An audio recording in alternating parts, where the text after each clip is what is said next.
Sembahlah Allah, dan janganlah kamu mensekutukan Allah itu dengan apapun, dengan siapapun. Dan berbuat baiklah kamu kepada kedua orang ibu bapakmu. Senantiasa malaikat Jibril datang kepadaku dan memberikan nasihat tentang tetangga.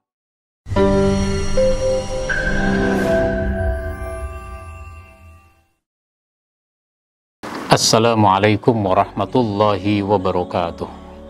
Alhamdulillahi rabbil alamin, alladzi arsala rasulahu bil huda wa dinil haq liyuzhirahu 'ala ad-dini kullihi walau karihal kafirun.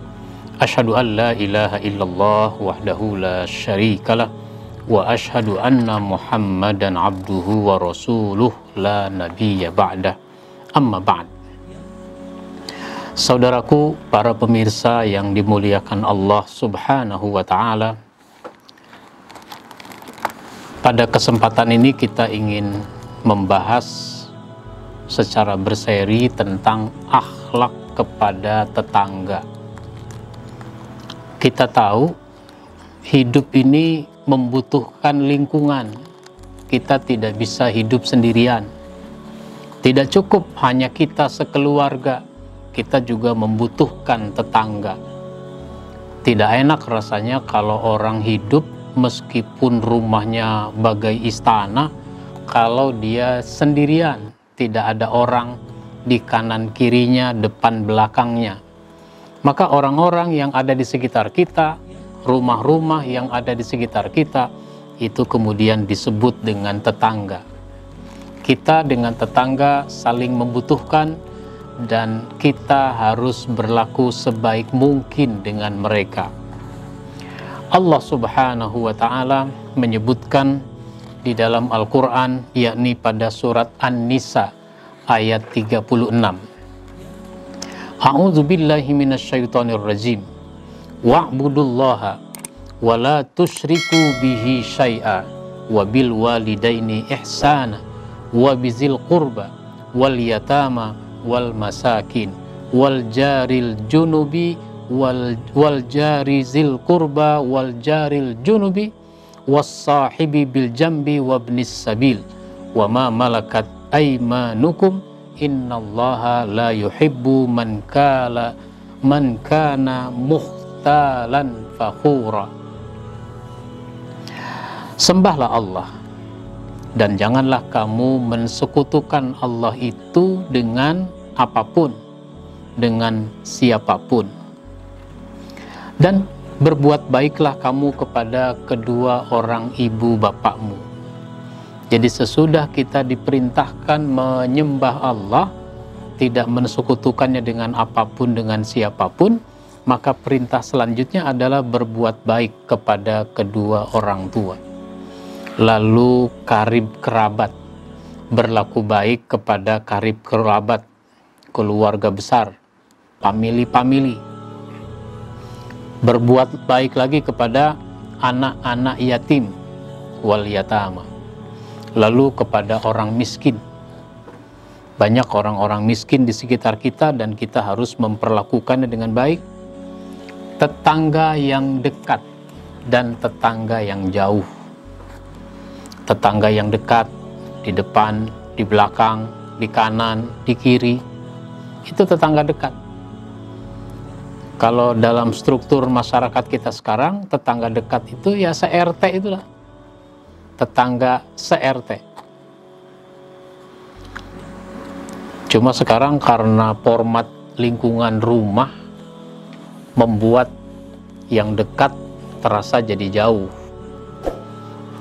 Orang di belakang kita, rumah yang di belakang rumah kita, itu sebenarnya dekat. Tapi dia terasa jauh. Kenapa? Karena kalau mau ke belakang, itu mesti lewat sana jauh.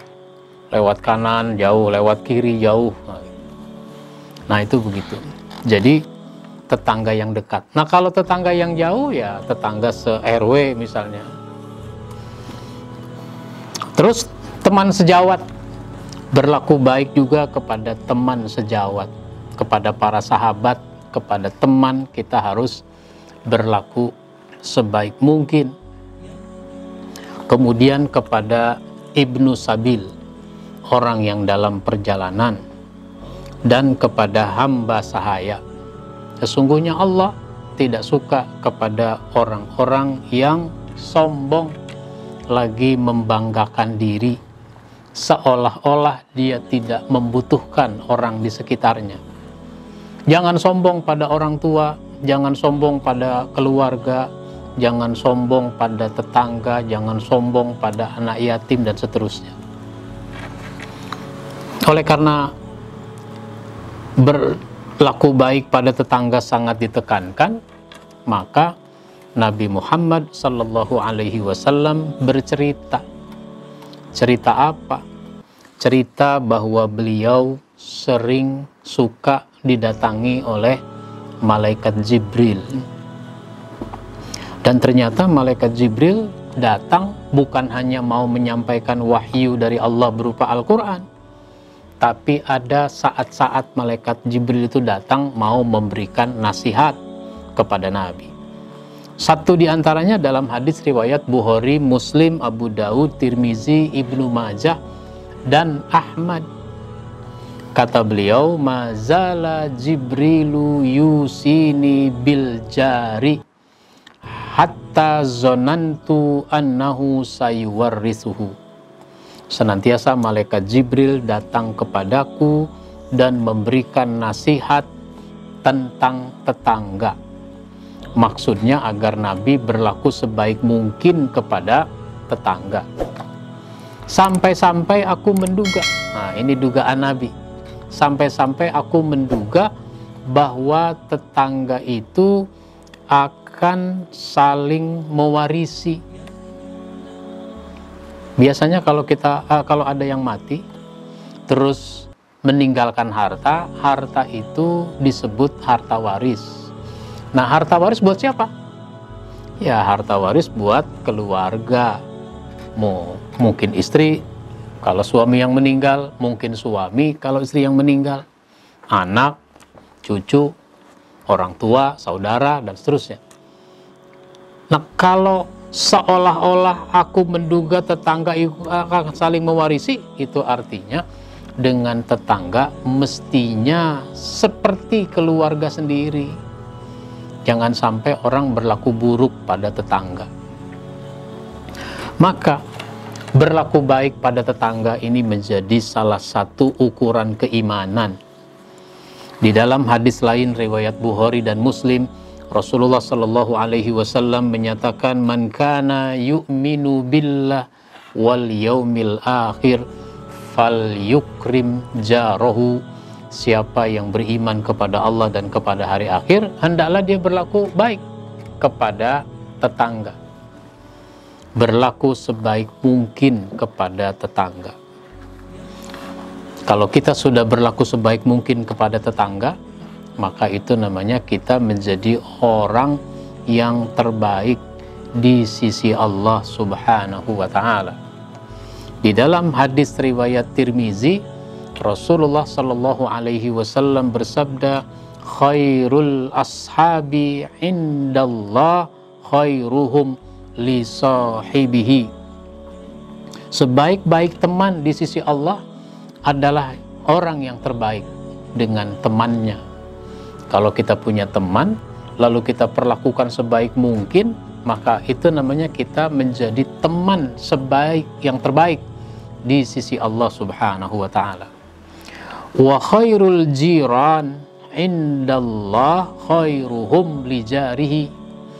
Sebaik-baik tetangga di sisi Allah itu adalah orang yang paling baik pada tetangganya dalam kehidupan di dunia ini. Nah, oleh karenanya tugas kita sekarang tunjukkan akhlak yang mulia, salah satunya dengan berlaku sebaik mungkin dengan tetangga. Lalu seperti apa? Apa saja poin-poin yang harus kita pahami tentang berlaku baik kepada tetangga? Insya Allah ini akan kita bahas pada episode berikutnya. Mudah-mudahan pengantar ini memberi motivasi kepada kita untuk menjadi orang-orang yang sebaik mungkin dengan tetangga, karena kita adalah orang yang saling membutuhkan dengan tetangga itu. Mudah-mudahan bermanfaat. Wassalamualaikum warahmatullahi wabarakatuh.